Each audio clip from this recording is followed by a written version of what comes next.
Hello, and welcome to another episode of Politely Rude. This is Abby Johnson, and I am so glad to have you on this week. We are going to talk about something today that I think a lot of us don't know a lot about, and we don't talk about it a lot. I think we're like, we know it's happening, but it's not happening to us. I should say it's not happening to us yet, in a big way. So we're kind of like out of sight, out of mind. But I think that we probably should pay more attention to it because these are our brothers and sisters. And so I think it is something that we need to pay better attention to. And that is persecution of Christians. And we have Jeff King on today, and he is with International Christian Concern. He's the president of that. And Jeff, welcome to the show. I would love to just really dive into this. I mean, tell us who you are and how you got started in this. Well, that's an interesting story. Abby, first of all, thanks for having me. It's great to be with you. I'll kind of go back to the beginning. I didn't grow up in a Christian home. At 12 years old, started trying to find God.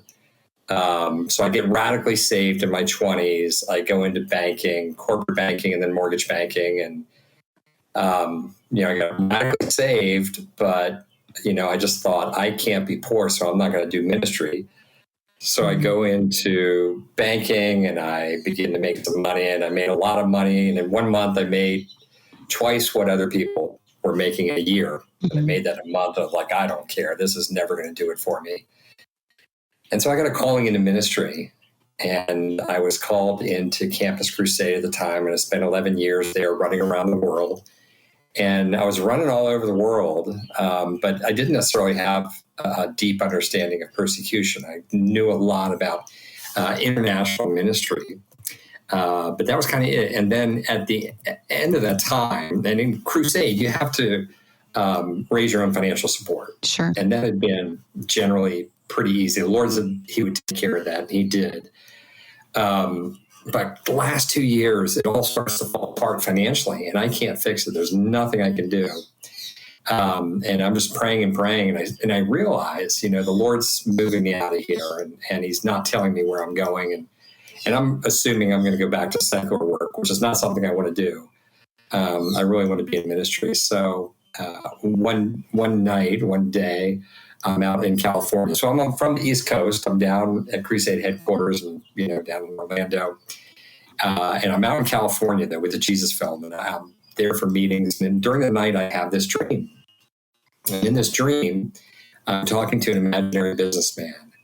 And I call him Bill. So I'm talking to Bill on the phone. I hang up. I decide to go by his office.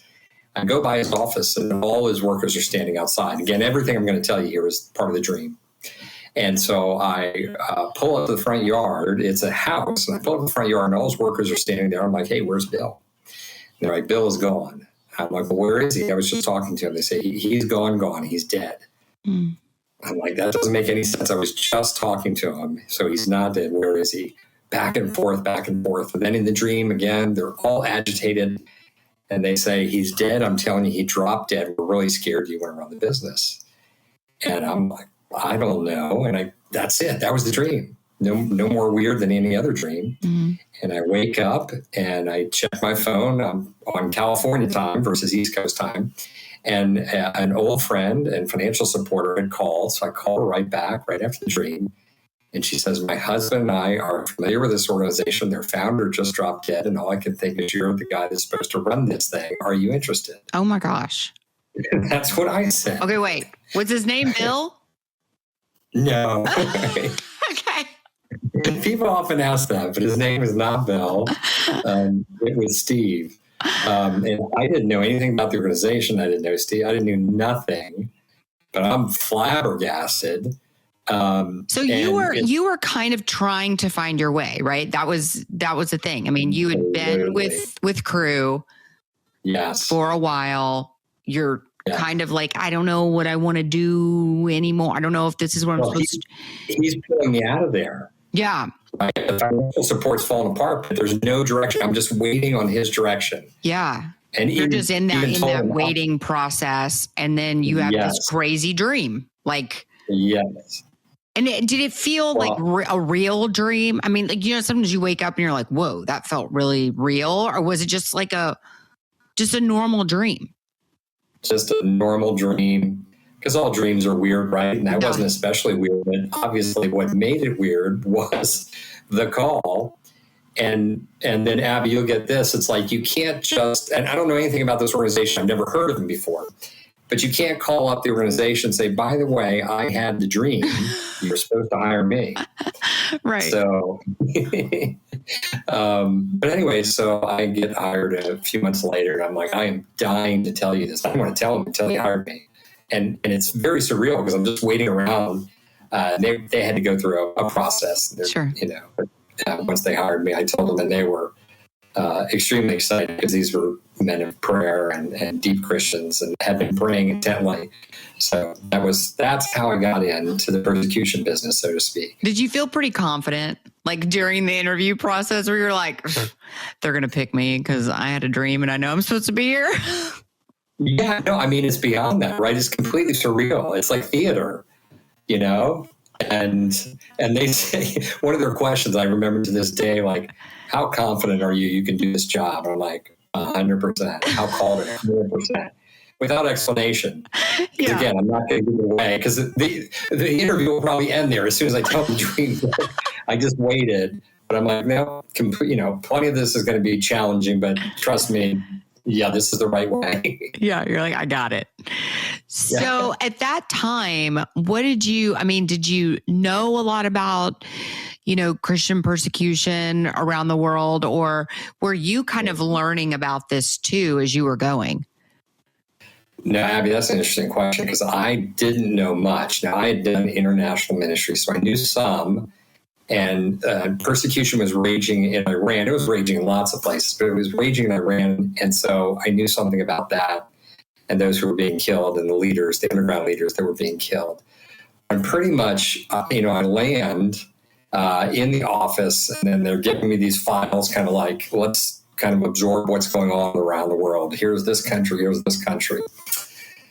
And I'm looking at these pictures, and I'm like, to this day, I'm choked up if I talk about it. But I just remember intently, I was looking at pictures of Indonesia, and at that time, there was a massive jihad going on. Mm-hmm. And the pictures I'm looking at are, just think of ISIS, and that's what I'm looking at, the most horrendous pictures. And in one of them, I'll say this, some of them are too brutal to even talk about, but one of them was this.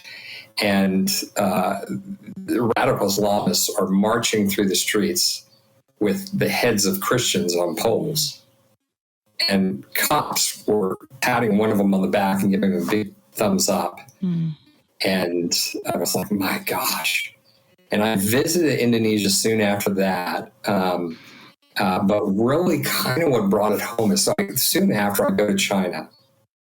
And I asked for a meeting to be set up between myself and pastors that had been in prison for serious jail time.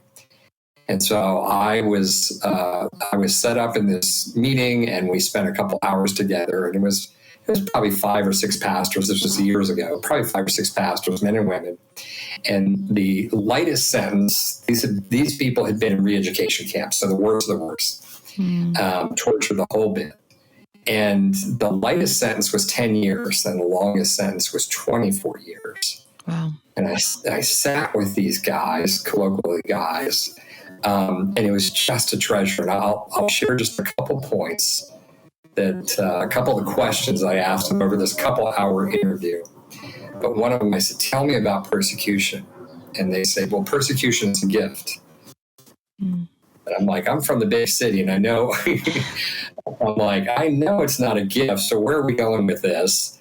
And the eyebrows go up, and they say, it's not a gift you will ever want. And it's not a gift that you would ever give to anybody else, but it's absolutely a gift because it purifies the church.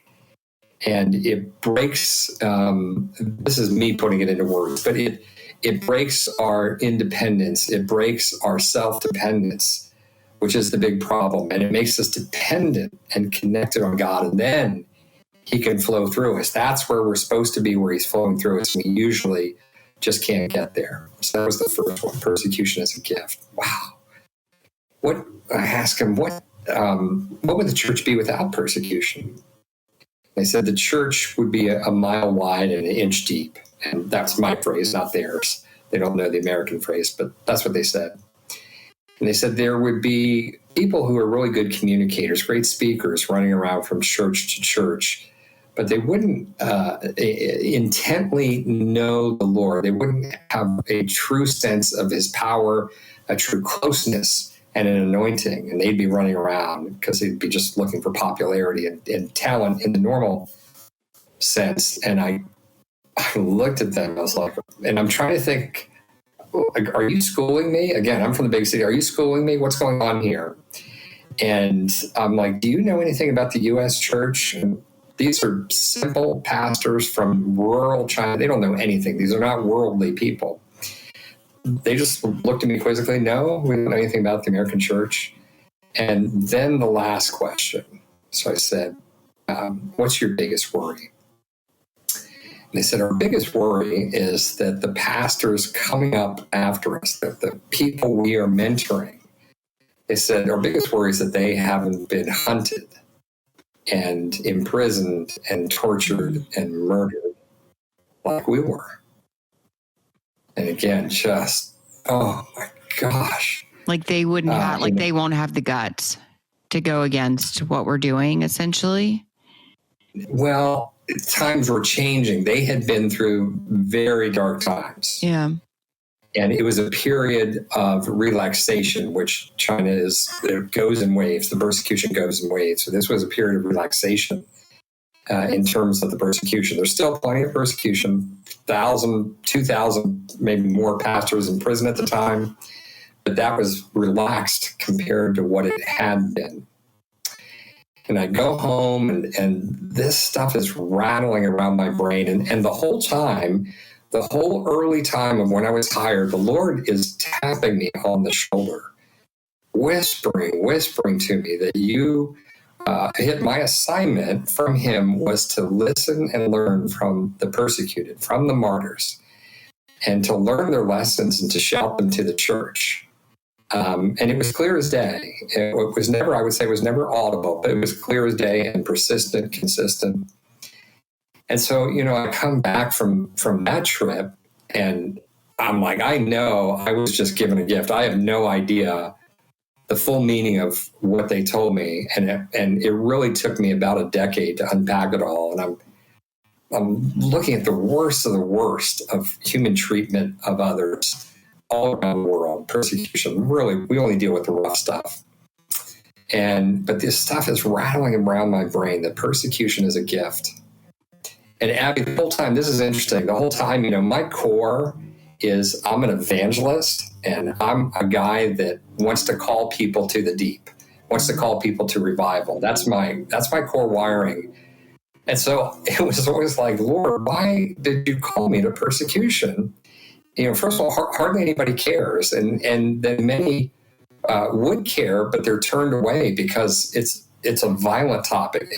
And we have enough struggle in our life, but Lord, why? And I just couldn't understand why I was in this space where really I'm all about evangelism and everything. But I began to understand something over time, and I saw the universality of what I was dealing with, because persecution is nothing but deep suffering. And it's very specific. You're suffering for something very specific, but it's in the Western terms, like this is deep suffering. And that's the universal. We all go through it. And while they're imprisoned for spreading the faith or printing Bibles or spreading Bibles, we're in different prisons. And our prisons are called bankruptcy, anxiety, and meaninglessness, relationships, all kinds of things like that, whatever our trials are, health, etc. But it's prison nonetheless. And none of us are equipped to go through our prison sentences. They aren't, and we aren't. But there's a profound transformation that the Lord is wanting us to go through the suffering. And so it took me a long time to understand this and to see this. But then I saw that the suffering that we go through, that what the Lord intends for that to be it's a door of transformation. So it's not a destination, it's a door of transformation. And he's trying to take us to somewhere that we can't go on our own. We can't get there without the deep suffering, without the deep pain. And go back to persecution as a gift. It breaks us of our self-dependence. It makes us cling to God, and then his power flows through us. Then we are transformed. And then I began to understand. And what he was saying is like, learn your lessons, understand. It took me over a decade and began to shout them. So I kind of was writing my second book when it really started to gel. And that really is a lot of what I'm trying to do with my communication. So it's always a dual thing, because it's to communicate what's going on in the world with persecution, but it's to say, oh my gosh, the Lord is trying to call us to something so much greater than what we're living out currently as Christians. Do you think part of, because I would completely agree with you that we don't know how to suffer well, I guess, or suffer joyfully, for the Lord. I don't. Yeah. I mean, do you think that maybe that's because we're just not taught how to do that here? Like that, in other countries where religious persecution, Christian persecution is very real, and it's very obvious, and it's very in their face, right? Like they kind of have to be taught that, right? They have to be taught that from the pulpit, because the reality is that it's probably coming for you, right? But here we're taught like, just, Jesus wants you to be happy, and let's do a potluck on Sunday, right? And bring your favorite food. And we're just taught like, it's all about fun and games with Jesus. But we aren't really taught about suffering. And we kind of like, even on this past Good Friday, a friend of mine rented a theater so that we could all go see The Passion of the Christ. Yeah. And because it was the 20-year anniversary. And I had so many friends that were like, oh, no, I can't. No. Yep. I saw it one time. On Easter. Yeah. They're like, I can't go see it again. And it is a hard movie to watch, right? It is. Yeah. But it's also a very good reminder of how much Christ suffered for us. And it's a reminder that we should be willing to suffer for him. But we're so just, I feel like kind of in a vacuum of like, Jesus wants us to be happy, that we've forgotten that above all, we are called to be holy. Yeah. And I just wonder if you think that we've just become so comfortable with a comfortable message that maybe that's why we just don't understand suffering and persecution like other countries do. Yeah. And I've been to probably 79 countries around the world. So one of my observations would be, this is not going to be any big surprise, but as Americans, our lives they're just off. On the one hand, we have been so blessed. Yeah. But the problem is that has led to us being fat and happy and thinking as Americans, we are a pretty self-absorbed lot. Mm-hmm. We are the me people, and what's in it for me, and my rights, and my this, and it's all we're. Just think about, we're a nation of immigrants, and where did we come from? Everybody left their family, for ambition, for whatever, and they come here. And so think about that and how that forms us as a country.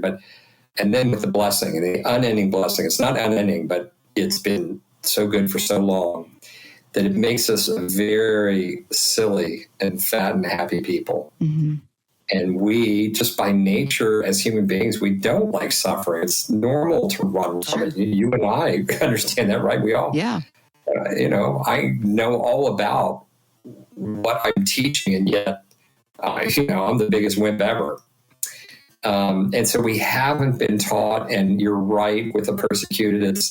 It's so much more in your face and real, and they are going to be taught on it because it's coming.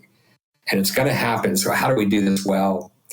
And I remember in one of my books, there was a Chinese gal, and she had been printing and smuggling Bibles. And she was arrested, and she had a 2-year-old son, and she was sent to prison for a couple of years.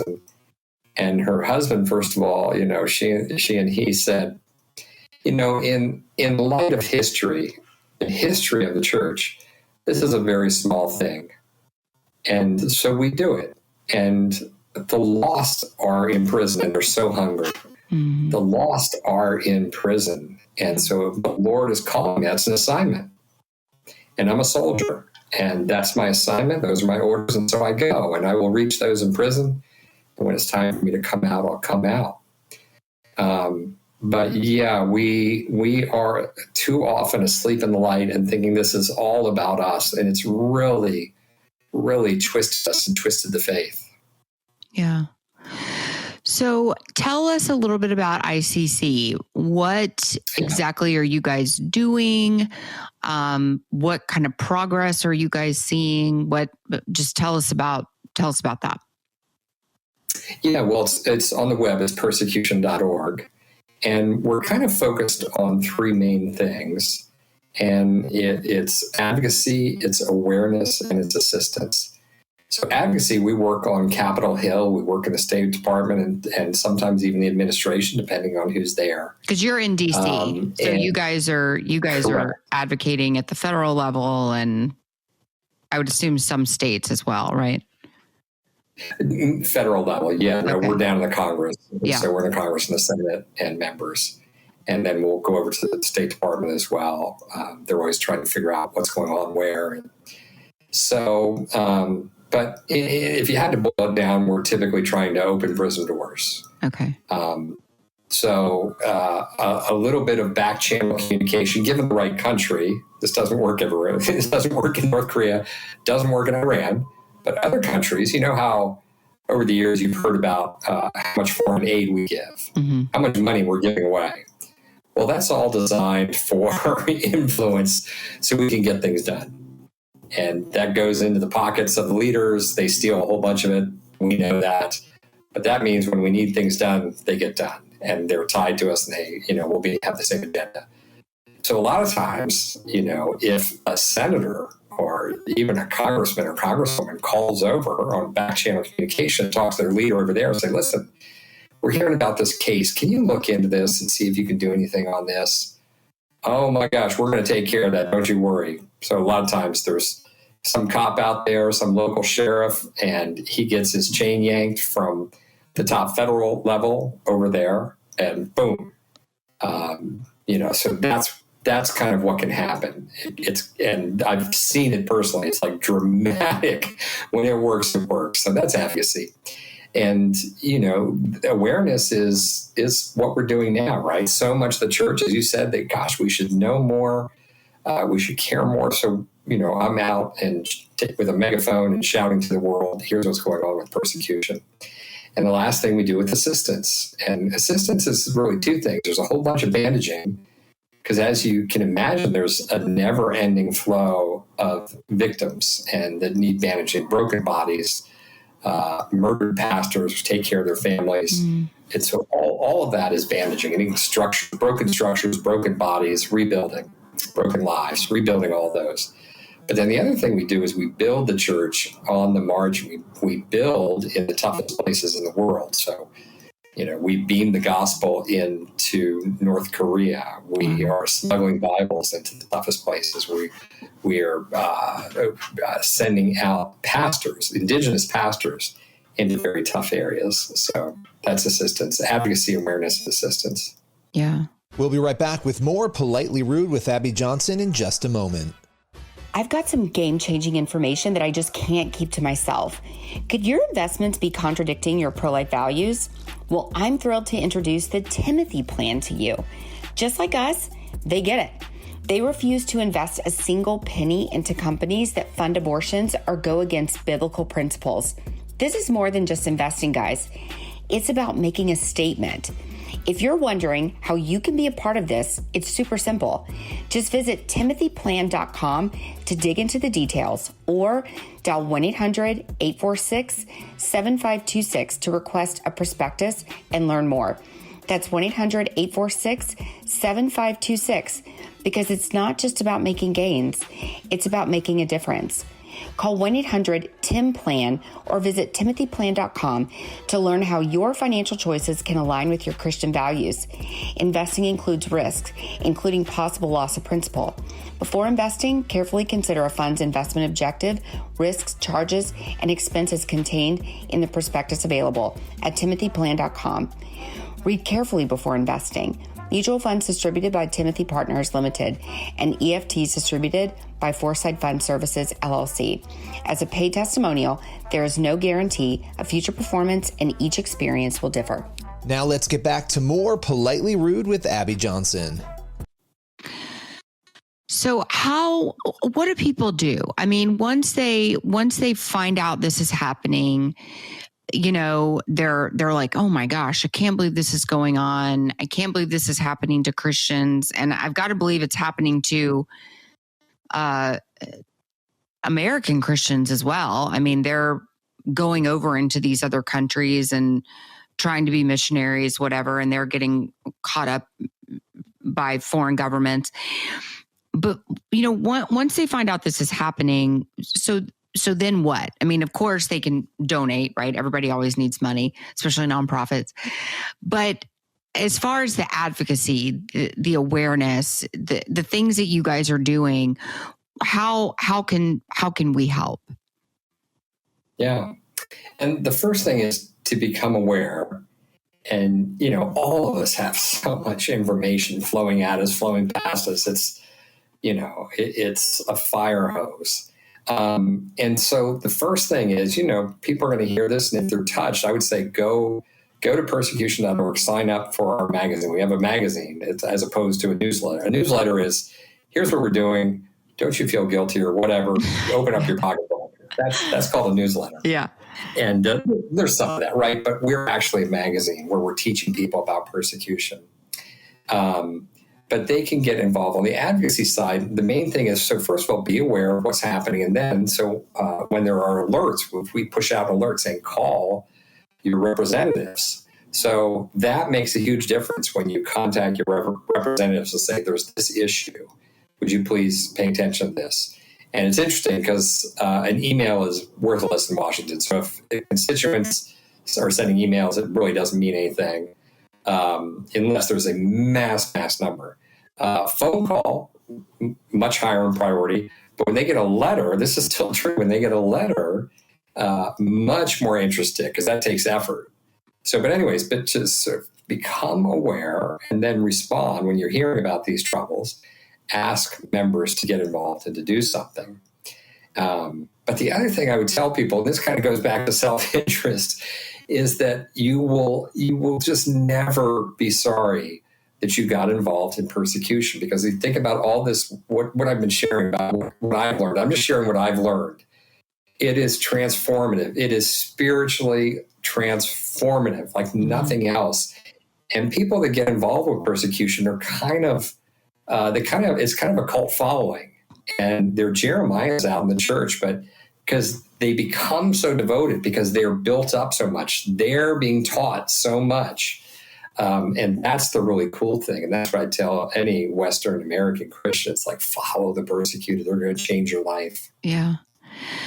Okay. So, I mean, if I had to just think off the top of my head, places where Christians are being persecuted the most, I would say, I don't know if this is right. Okay. I would just say China, North Korea, Nigeria, maybe, Iran, Iraq. Okay. Is that right? Would that be like right? Would that be five places where Christians are significantly persecuted? Gold star, much more than most. That's some countries there. I was really surprised that you said, but dead on. Yeah, that's great. Okay. Yeah. What are some other ones like that people may be surprised by? Yeah. Well, and if we could, am I able to just stop on some of those you mentioned and unpack it for people? Yeah. So I was really surprised you mentioned Nigeria, because most don't know. And it just shows me, that you are interested in this topic. So, but most people who are listening won't be aware. But Nigeria is probably, it depends on how you slice and dice it, but it's probably could be classified as a bigger problem even than North Korea. And North Korea is hell on earth for Christians. So, but Nigeria is so surprising because it's a Western-oriented government. It's African, but it's Western-oriented government, and they have religious freedom on the books. But they have a Muslim North and a Christian South, and it's almost equally divided. But the radical Islamists, the Gulf money from the Saudis and the Gulf went in there. It started to flow in the 70s. And this was all over the world. And they radicalized all the world's Muslims. They started terror groups everywhere. They started sending lots of money to Washington for influence. And so this was having its effect. And you saw radical Islamist groups. You saw radical Islamist terror groups spring up everywhere. Right. And a lot of times people have no idea. It's like, what happened? What happened to the world? That's what happened to the world.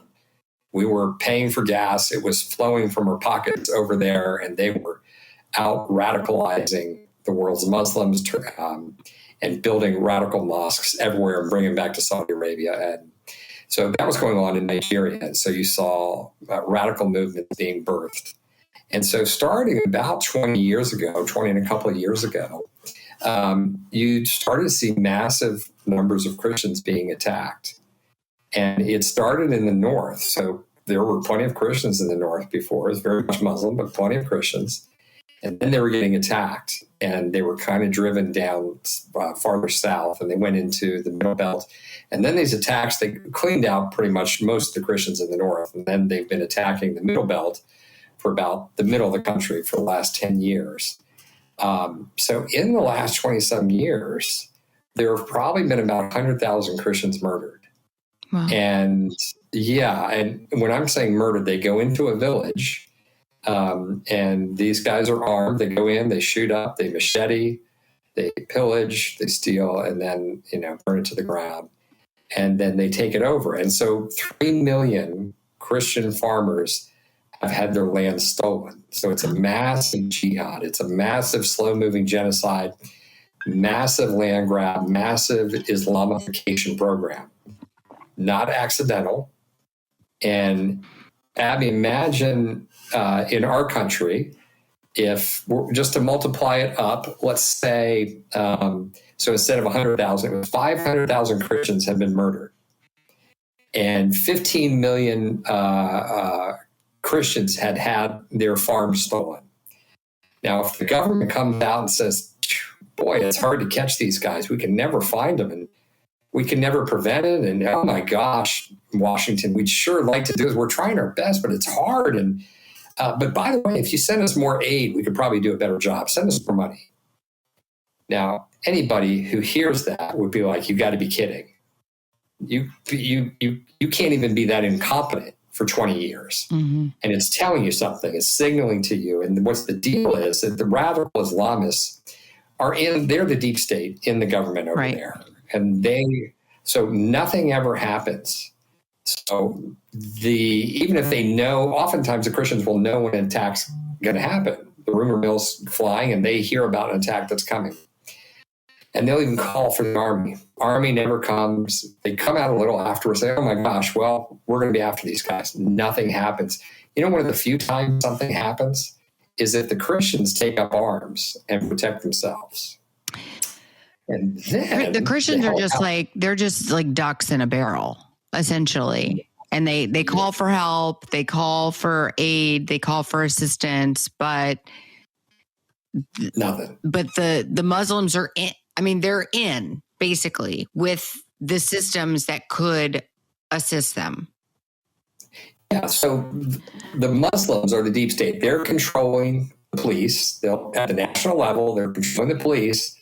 They are controlling the military. They're controlling intel. So the message continually from the government, from the Nigerian government to our government, to Western governments, like we're trying, it's so hard. These are guerrilla fighters. My gosh, it's hard. But please, I just try to get people to wake up. It's a complete lie. And the Islamists are in there controlling things, so nothing happens. And in fact, the army sometimes is involved in cordoning off areas that are going to be attacked so that no help can get in. That's how bad it is. So nothing ever happens. People say, like, oh, this could happen in the United States. This could happen in the United States. Yeah. What would be the buildup? What would have to happen for this sort of, level of religious persecution, this sort of Christian persecution to happen here in the United States? Yeah. And circle back with Iran, if you like. We'll come back to Iran about that. But let me answer that question. That's a good one. So first of all, you think about our history as a country and where we've been as a culture. And the first thing is you need to put out a lot of propaganda. So think about what the Nazis did with the Jews. So they didn't just wake up one day and stick everybody in a concentration camp. Right. And I'm not saying that's where things are going, but here's a lesson in how to change a culture and how to get a culture to hate people and to make them seem as the authors and instigators and the ones who are responsible for all evil in the country. Right. That's what the Nazis did in Germany. They had a 10-year campaign of propaganda where they depicted the Jews as the most horrible people, greedy and this and that, and just evil. All kinds of different things. Well, that's been happening in our country, and it really started back. For those who are old enough, if they remember the group, the Moral Majority, it was a political group. And they were really going after Hollywood and the music industry secondarily. And so Hollywood said basically, oh, you want to go? Well, let's go. And they said, we'll take that fight on. And they started depicting Christians in a very negative light. And so you look back in history, look at old movies and look at how priests or pastors or Christians were portrayed. It's very positive. It was the best of Christianity. Yeah. Now, it wasn't just the moral majority, too, because, look, a big problem has been, and my Catholic brothers and sisters, the devout ones, know this problem, but, the pedophile priest, that was a disaster, and it was not dealt with decisively. Right. And they tried to hide it under a rug. They ignored it, and it was a disaster. And so that really formed, in a lot of people's mind, that formed their thinking of Christians. Yeah. So, but you put that together and all the propaganda and all the hatred and there's just also the great falling away. Look at prophecy. What's it say in the last days? And what does it say about even Christianity? That the many, many people will leave the faith and twist it, and black will become white and white will become black and evil good and good evil. Mm-hmm. So you put all that's the toxic stew that has gotten us to this point we're in. So you would need a lot of propaganda, first of all. And then you begin, once you have enough of the culture on your side, you begin to start to criminalize behavior. So overseas, here's what happens. The dictator, the despot says to the world, they say to the Western government, we have religious freedom. And what that means is we have religious freedom. That means you can stay in your apartment your tiny little apartment. And as long as you don't share your faith, as long as you don't spread Bibles, as long as you keep it to yourself and just keep it up in your head, everything's fine. But you keep that out of the public square. If you bring it into the public square, you're going to be punished in any number of different ways. Now, that might sound familiar to you. That's cancel culture. That's these lawsuits where, the baker has to bake a cake, et cetera, et cetera. All these things, you start bringing legal cases and start changing the legal system, and you criminalize parts of the faith. So what's protected us has been the Constitution and the Bill of Rights and our religious freedoms, but those things are they were almost dismantled. This is shocking. Most people have no idea. But those religious freedom, those rights were almost dismantled by the Biden administration. And it was all in the guise of protecting the LGBTQ community. And so I'm not trying to demonize that community, not at all, because you can imagine how much pain is there and how much suffering. But when basically the Biden administration said, we're going to dismantle the protections for Christians, where they can say, hey, wait a minute, I don't believe that. The Bible says, and so I can't do X, Y, or Z, or I am going to do X, Y, or Z, but I'm going to follow my faith. The Biden administration tried to gut those religious protections. And this is a lot of what we're seeing out there in the culture. It's like speech is being criminalized. You have to use these pronouns. And if anybody has to understand this, I just flip it around. If you want to see how ludicrous this is, it's like people need to wake up. Listen, if any Christian started raising their hand and saying, I have an idea, let's use our political power to create laws so that if anybody hurts our feelings as Christians, they can be locked up or fined or lose their jobs. That person, we would say, is a loon and dangerous and a complete enemy of the Constitution and the common good. No Christian would, I'm sure there are some out there, but they'd be loons. Well, that's exactly what's going on. And people, they don't quite know how to deal with it because we're being called bigots and this and that. And so we're all cowed and we're being told to get out of the public space, get out of the public square, just like overseas.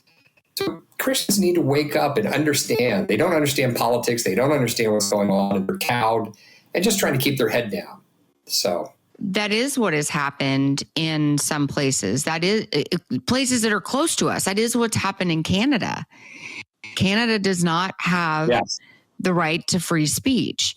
And so you have, parents that you have some parents that are currently in jail because their child came home and said, I'm a boy now. They're born a girl, but they want to be a boy now. And so, mom and dad, you're going to call me by male pronouns. And the parents are like, no, you're 12. We're not going to do that. And so then the school or whoever brought a lawsuit against them. Now the parents are in jail or prison because they will not abide and call their own child that they birthed, that they created with their own DNA. They will not call them by these fictional pronouns that they used, because in Canada, you don't have free speech and you're not allowed to parent your children how you want to parent them. And people think this is an issue that's like only in the Middle East or only in like these third world countries or uncivilized countries, but that's not true. I mean, I was just in Canada last week and met so many people that are dealing with this sort of thing in their own school system, even in the quote unquote Catholic school system, because the Catholic school system is being funded by their socialist government. So it's insane. People, I think they don't really understand how,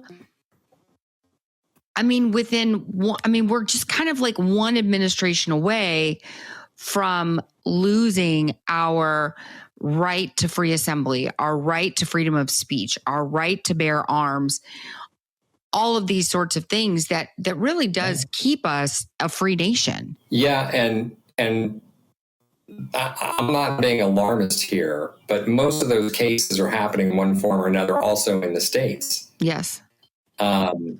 And it's just mind-boggling. There was recently a case in the court, the Supreme Court declined to hear it, where Christians were knocked off a jury specifically because of their religious thoughts, proclivities, and and the same thing with the pronoun case that came up. The court declined to hear it. They declined to write the case. To right the wrong of the case in California. So that stuff is happening in the West. It's drifting here. The hate speech law. So we mentioned in Canada, there's a bill being cooked right now, and it's C-367, where basically they have the same thing. So they have hate speech laws, worse than here, but they too have religious freedom protections. Well, this bill is going to gut those protections. And the crazy thing is this happened here first. Biden administration tried to do it and it didn't work. But they said, basically, we're going to split it up and send it through in pieces. So it's happening. It's absolutely happening. We can see the trajectory. We can't see the outcome.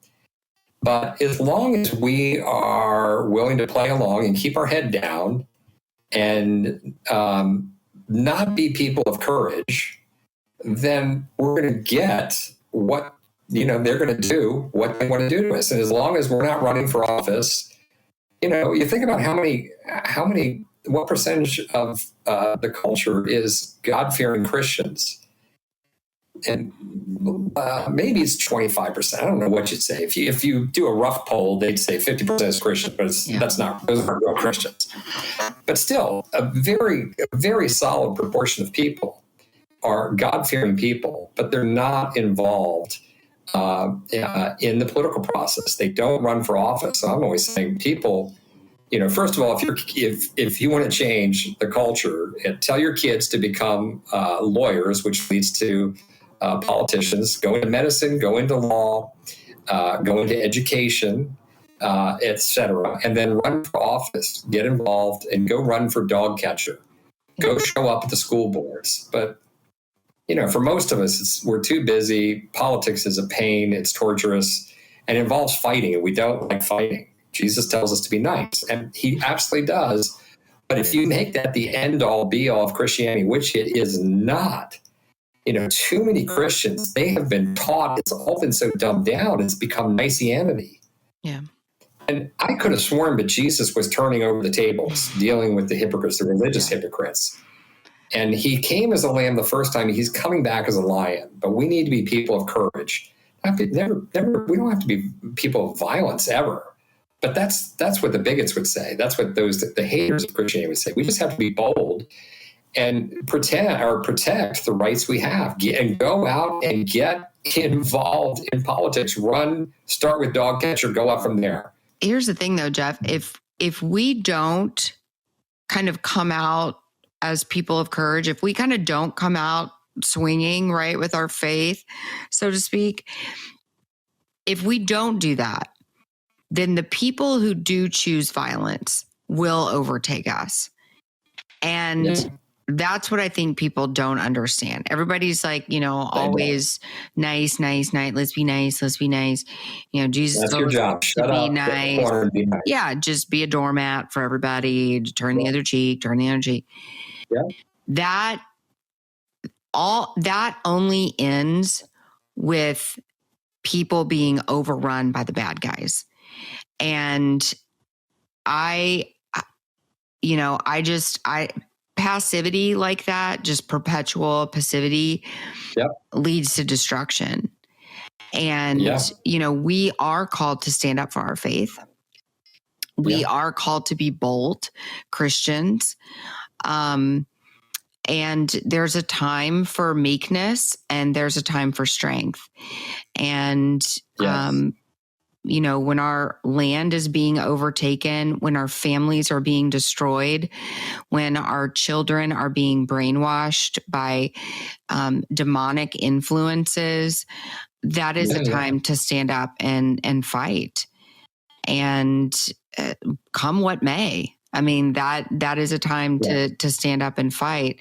Otherwise, it's going to be us in these re-education camps. And we're going to be living like the Uyghurs, right? It's going to be us. And so, yeah, I think it really is kind of like a clarion call, like, wake up, everybody. This could be happening to you. It is happening to other people. It is happening to Christians around the world. And we need to pay attention. We need to stand up for them. We need to be aware. These are brothers and sisters in Christ. Our brothers and sisters in Christ do extend beyond the borders of the United States. And we need to stand up for them and be aware. But I think it's also a foreshadowing of what could come to our country if we don't wake up. Yeah, it's happening. And what we're talking about is, it's the surface, it's politics. But if you drill down, I always want to take it to the spiritual level too. And it's like, we've also got to, what is our prime directive, to use a phrase that's a little goofy, but what were our big marching orders from Jesus? He said to go out and to tell the world, tell everyone you know about him, and to disciple. Make disciples. Now, how many churches do you know are doing that? I'll tell you, almost any church I've been to, and even the good ones that are outwardly focused and seemingly evangelism focused, they're not training anybody in evangelism. They have no program to go out and do evangelism and to disciple their people and to bring people to Christ and to disciple them and bring them up in the faith. Most do not. And so, again, it's like, because we are living for ourselves, we're just self-absorbed. And so the church is like, people, do this in your churches. Don't wait for your pastor. You go to your pastor, if he doesn't do it, you start doing it. Mm-hmm. Learn how to share your faith. Go out and bring all around us are the dead and the dying. We are the people after the Titanic has gone down. We're in the lifeboats, and all around us are people in the freezing water, and they're going down. And we're saying, my gosh, it's good to be in a lifeboat. Yeah. So until we do that, until we go out and start evangelizing and discipling and to listen to what the marching orders he's given us, again, we're not gonna procreate spiritually. We're not gonna grow. And right now, almost all church growth is just sheep stealing. It's just people going from that church to a better church that they like more. The church is stagnant, and we need revival. And that's the other part, is to go back and to say, I want things to be different, and it starts with me. I've got to connect with God. His power has to flow through me. I am dying of thirst.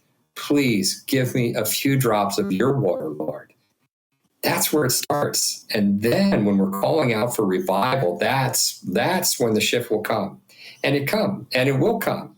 There's a long history in the United States of ups and downs, and we're in a very special down, and we might be heading towards something that we're talking about here that's not recoverable.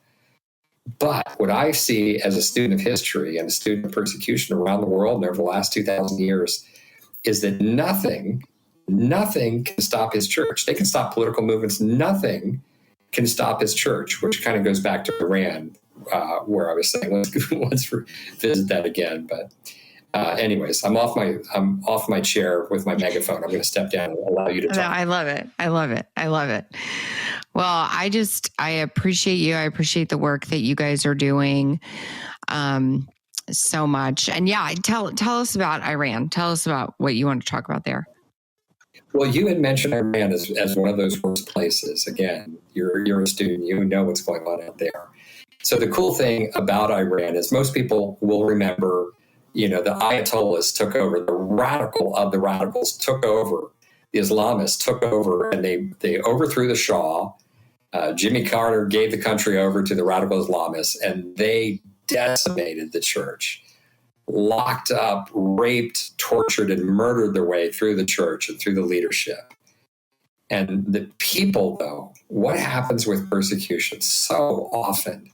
Oh my gosh, what did those Chinese pastors tell me? It purifies the church. The persecution, you think about your church, how many people are there for business, for getting, sales, getting business contacts, whatever? How many are there for companionship? How many are there to find mates? All that goes away under persecution, especially strong persecution. What's left? A pure and devoted church that will hang on to God and get deeply connected to Him. And it's not the important people. It's not the most amazing people, the most charismatic. It's the faithful. And then His power, His river flows from heaven and begins to flow out. Well, like I said, the Ayatollahs and the radical Islamists, they have decimated the church. But now let's fast forward, because originally what happened is the people were so excited. They said, we're going to be a proper Islamic state. We're going to bring Islam to the world. We're going to be the force for Allah and take Islam to the world. And they just had terrible problems. They said, well, we're on the right course. We need to work out a few things. 5 years later, they said, we've got the wrong leaders. We're on the right course. We got the wrong leaders. 5 years later, they said, well, no, there's something deeper going on. Another 5 years, they said, you know what the problem is?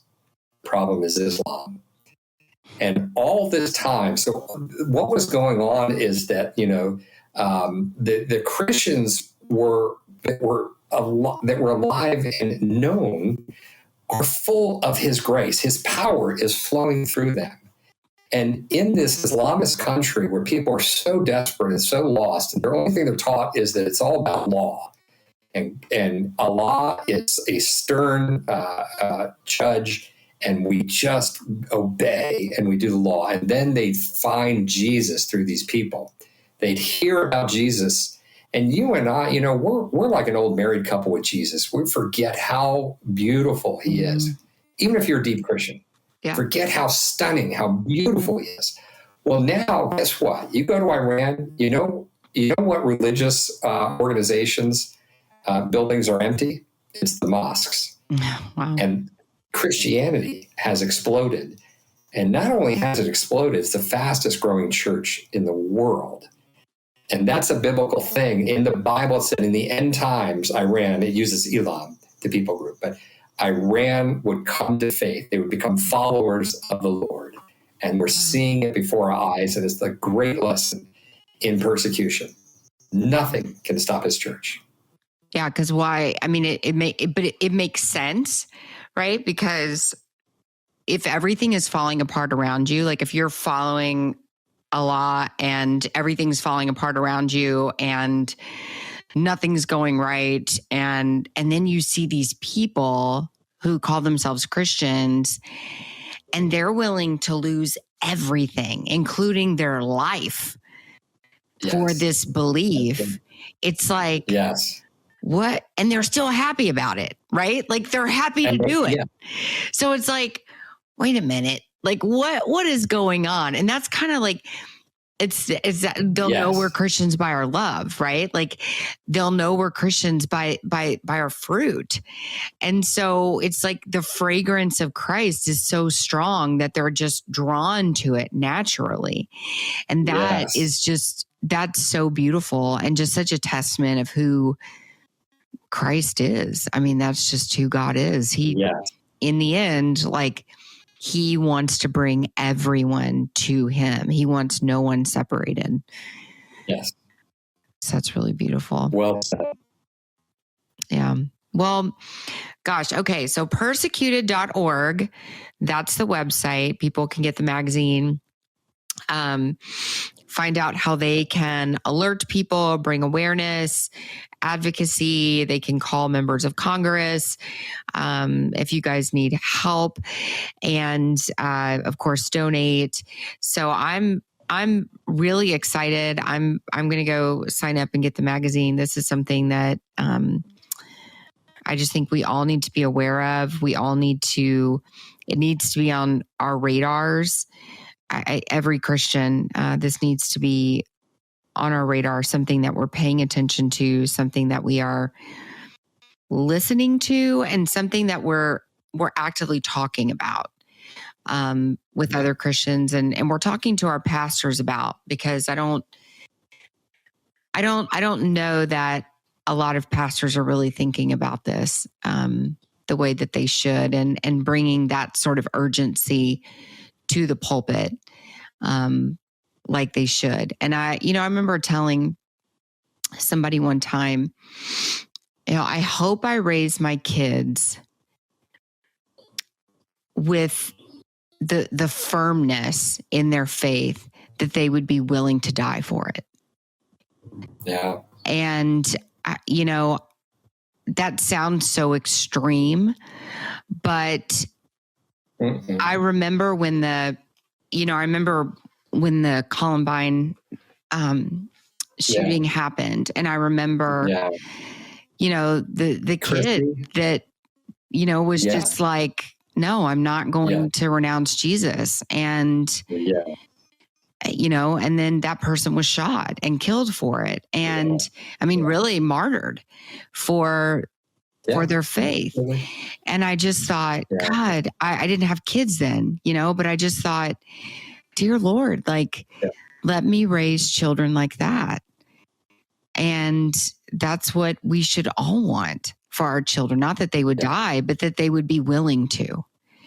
That they wouldn't. That they're so fervent. They're so in love with the Lord. They're so wanting to obey. And they treasure their relationship with Him. And they will acknowledge Him before men, even at the point of a gun, right? Yeah. Yes. No matter what. 100%. No matter what. That they're willing to give up everything, including their life, to be able to say, I've never turned my back on God. Absolutely. What a beautiful thing. So, so I appreciate all you guys are doing. I appreciate you, Jeff, and appreciate what ICC is doing. So, persecuted.org is the website. Please go check it out. Persecution. Persecution. You should get persecuted too. Why not? Just get all the websites. That's what I do. I'm going on right now. I buy all the websites. So, persecution.org. And just thank you so much, Jeff, for taking the time to come on the show today. And thanks to all of you for listening this week. And until next time, please be safe out there and keep spreading the gospel of Christ.